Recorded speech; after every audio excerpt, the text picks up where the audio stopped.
Jake looked through his notes and waited for Carl Lee to ask for some of his money back. Most of his poorer clients did, but the question did not come.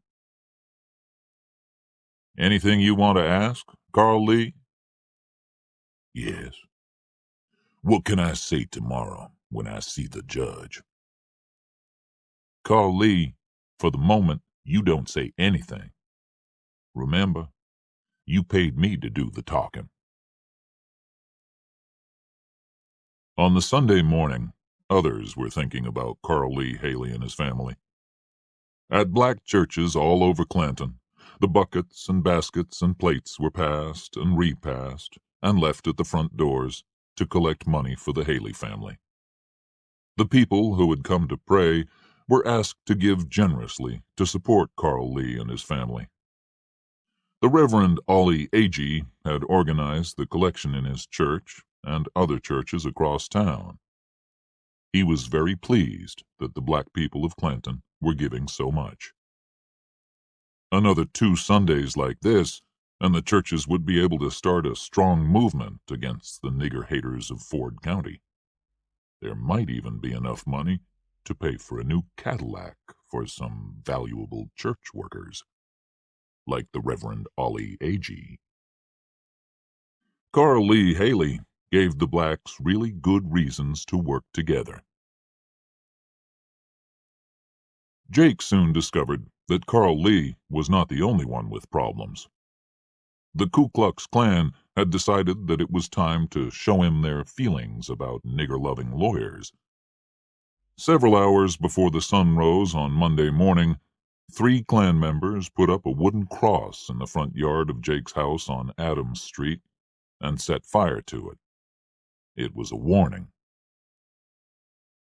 "This scares you, doesn't it?" Jake asked his wife as they stared out in horror at the burning cross. "If they can do this, Jake," Carla replied slowly, "why not the house? No case is worth this. You've got to stop." Chapter 6. Professional Witnesses. Jake had no intention of dropping the case. First, he had to find a psychiatrist they could afford. He needed to talk to Lucien. 2 days after Jake phoned him, Lucien called Ethel. He asked her to tell Jake to come see him. It was important. He had a visitor that Jake needed to meet. Dr. W.T. Bass was a retired psychiatrist from Jackson. His retirement had been for the same reasons that Lucien was forbidden to practice law. He had a liking for whiskey that was stronger than his liking for his profession. The doctor and Lucien sat outside the house, waiting for Jake to arrive. "What do you want me to do?" asked Dr. Bass. "Just say he was insane." "Was he?" asked the doctor. "That's not important." "What is important?" "To give the jury a reason to say Carl Lee was not guilty. They won't care if he's crazy or not, but they'll need some reason to let him go." "It would be nice to examine him." "You can. He's at the jail, just waiting for someone to talk to." "I'll need to meet with him several times." "I know that." "And if I don't think he was insane at the time of the shooting?" "Then you won't be able to speak at the trial and get your name and picture in the paper, and you won't be interviewed on TV." Bass finished one glass and poured another. He was not happy about taking the case.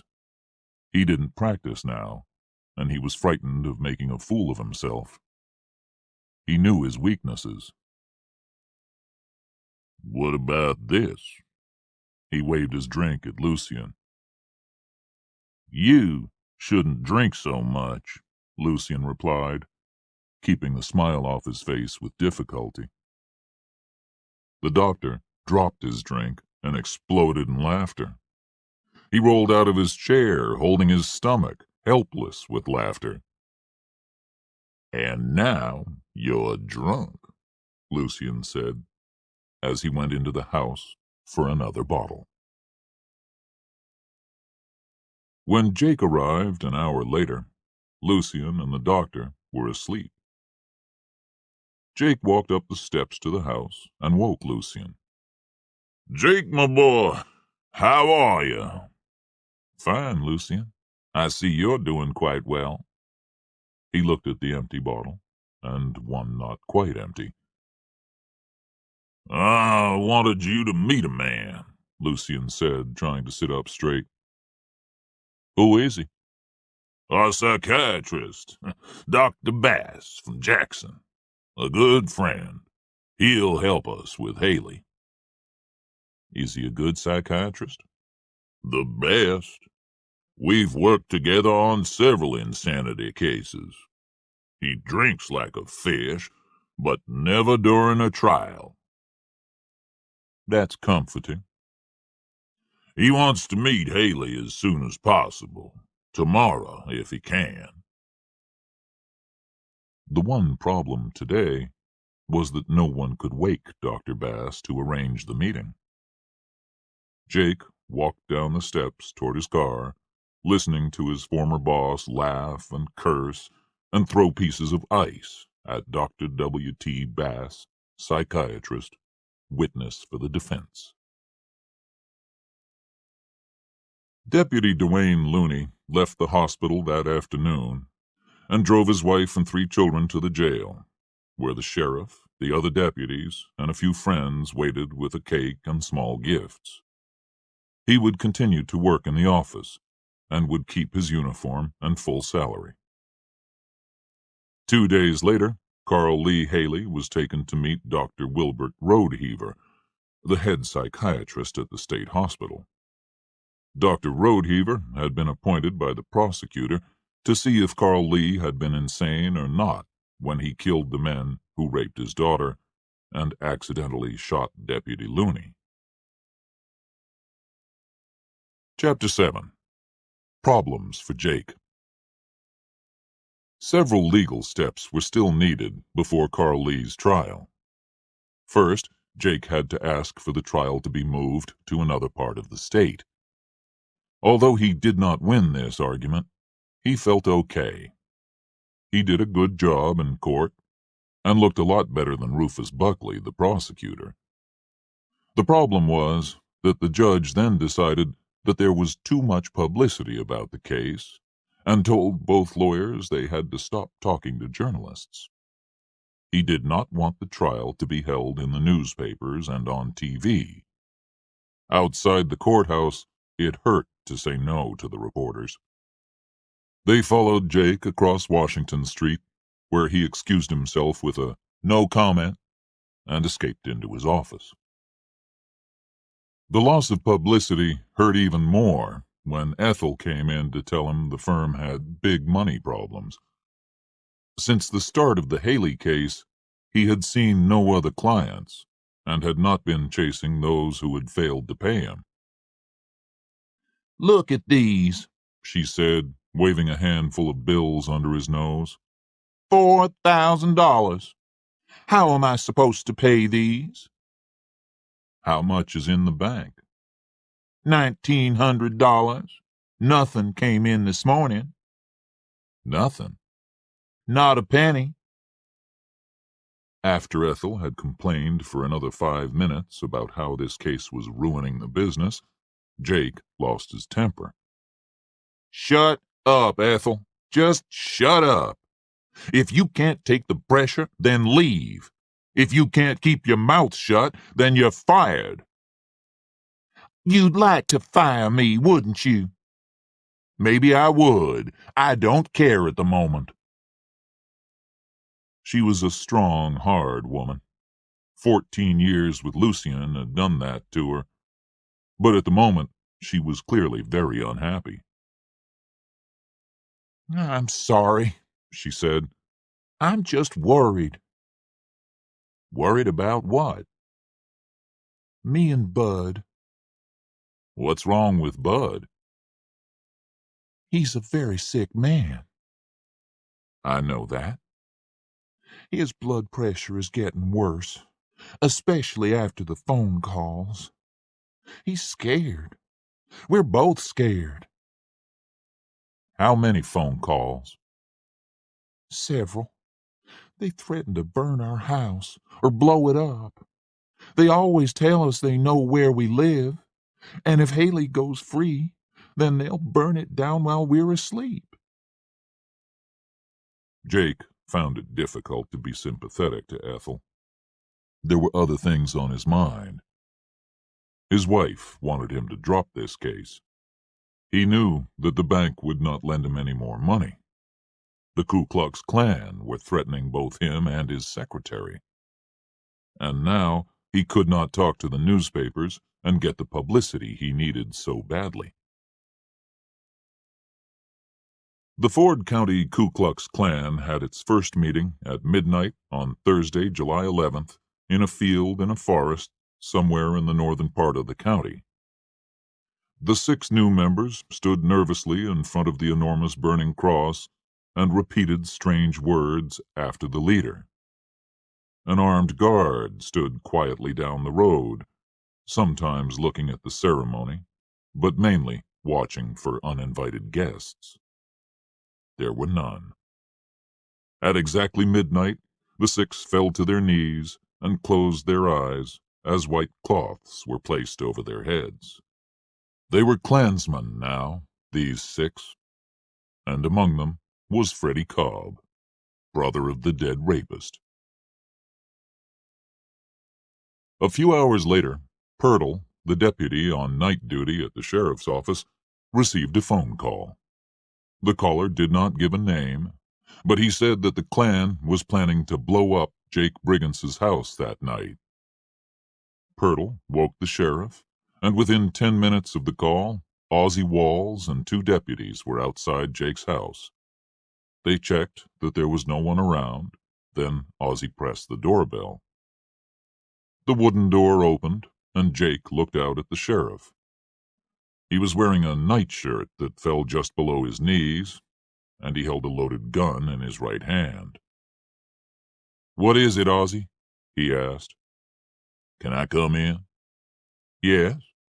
What's going on?" "Stay outside and wait for me," Ozzie told the deputies. Ozzie closed the front door behind them and turned off the light. They sat in the dark living room overlooking the front yard. Ozzie told Jake what the Klan were planning to do, and told him to get his wife and daughter out of town as soon as he could. Jake had never moved so fast in his life.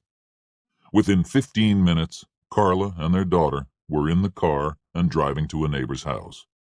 Ozzie, Jake, and the deputies sat outside in the dark, waiting for the Klan to come. They didn't have to wait long. Ozzie saw him first, a man walking down the street.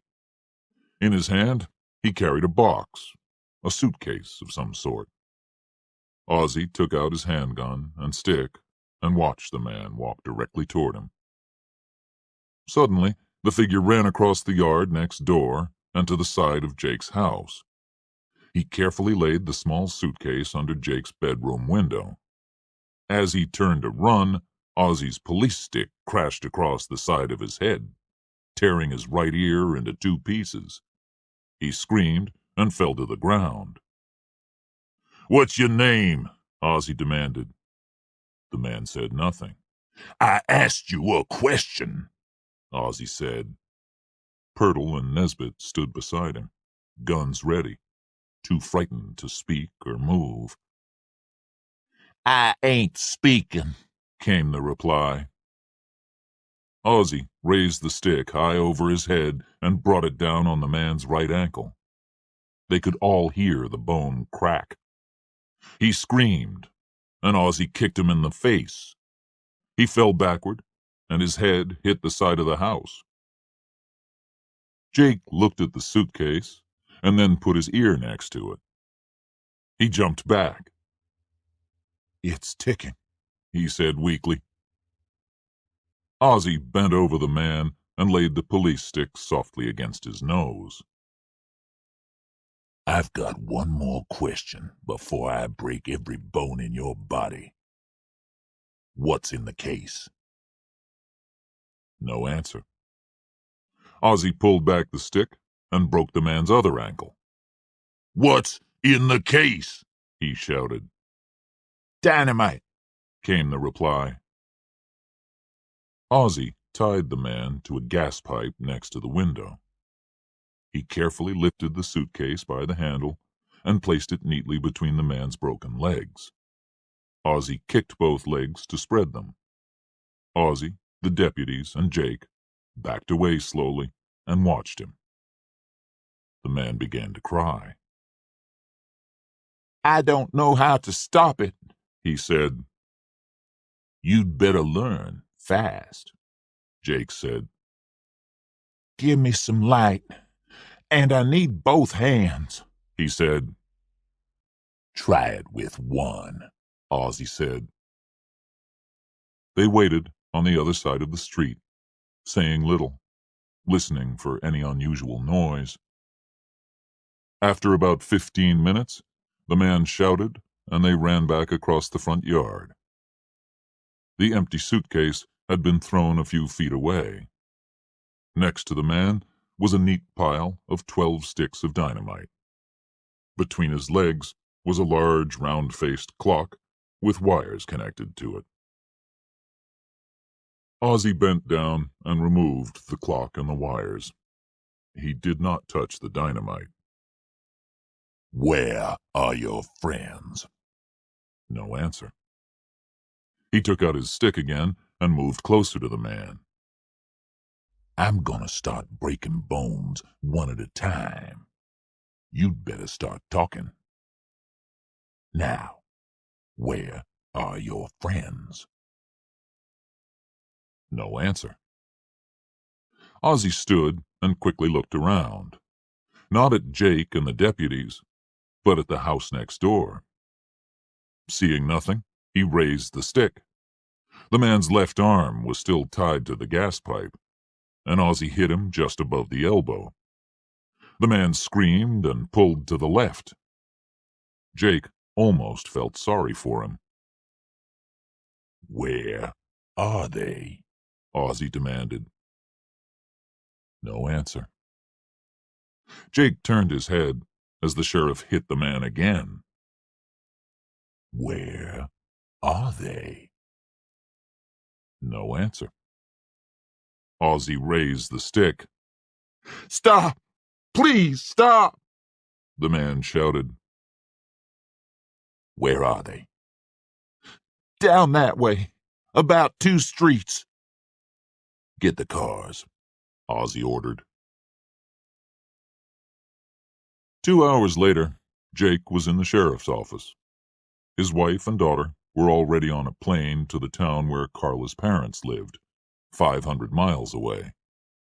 Carla had returned to the house to pack, but had not spoken a word to him. There was no doubt that she blamed him for the danger they had all been in. Jake was happy that his family was alive, but still shook when he thought about what nearly happened. He smiled at Ozzy. You play rough, don't you? only when I have to. I didn't hear you object. No, I wanted to help.